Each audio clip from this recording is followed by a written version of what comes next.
The product owner.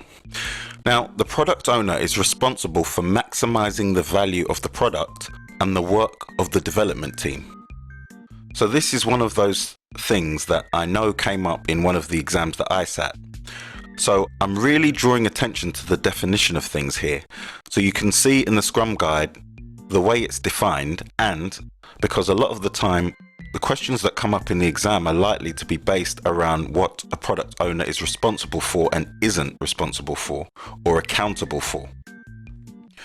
So just to get that straight, if you are responsible for something, it means that you are actually the doer. You are actually the person that does the work. That somebody is going to come to you and say, have you done it? And why is that done incorrectly? Those are two things someone could ask you if you're responsible, if you're the doer. However, in terms of being accountable, it may be that someone else does the work, but that you are someone who either instructs them or has delegated that task. But you are still accountable, as in someone could still come to you and ask you in that situation why something was not done. However, they'd be talking about something you've instructed someone else to do or asked someone else to do. So that's something to look out for in terms of exams. A product owner is the sole person responsible for managing a product backlog. So there it is, that word, responsible. A lot of times in industry, I've seen situations where the product owner hasn't taken responsibility or doesn't realize that they are the only person responsible for managing the product backlog. So sometimes the Scrum Master has to get involved here just to coach them, just so that they understand. So that's why I've highlighted that. Ordering the items in the product backlog to best achieve goals and missions is one of the things that managing the backlog includes, and therefore the product owner is responsible for. And optimizing the value of the work done by the development team and how they perform is another one, basically. And optimizing the value of the work the development team performs is another one. So the product owner is consistently thinking about what are the best things the development team could work on to get the most value out of them. This is something they consistently think about. I just thought I'd highlight these two because I know that they have come up in past exams. And they are examples of the kind of things that come up in the exam.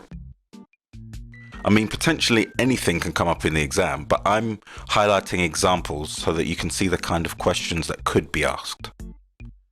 For the product owner to succeed, the entire organization must respect his or her decisions. I've highlighted this because a lot of times, one of the key challenges, and if you're a Scrum Master, I'd ask you to pay really close attention to this one. A lot of times, the difficulty we have is that in the real world, if I'm really honest, in a lot of situations, the product owner's line manager or the seniors often do not respect the product owner's decisions, or they do respect the product owner's decisions, but because of their status, they actually have a right to overrule the product owner. So it is just something to be aware of, which is that in the reality of life, sometimes, because of the nature of an organization, it is difficult, and I really sympathize with product owners, but it is difficult to fully carry out your role, as the Scrum Guide says. So this is something to be aware of in everyday life. And you know, there are various techniques for dealing with that.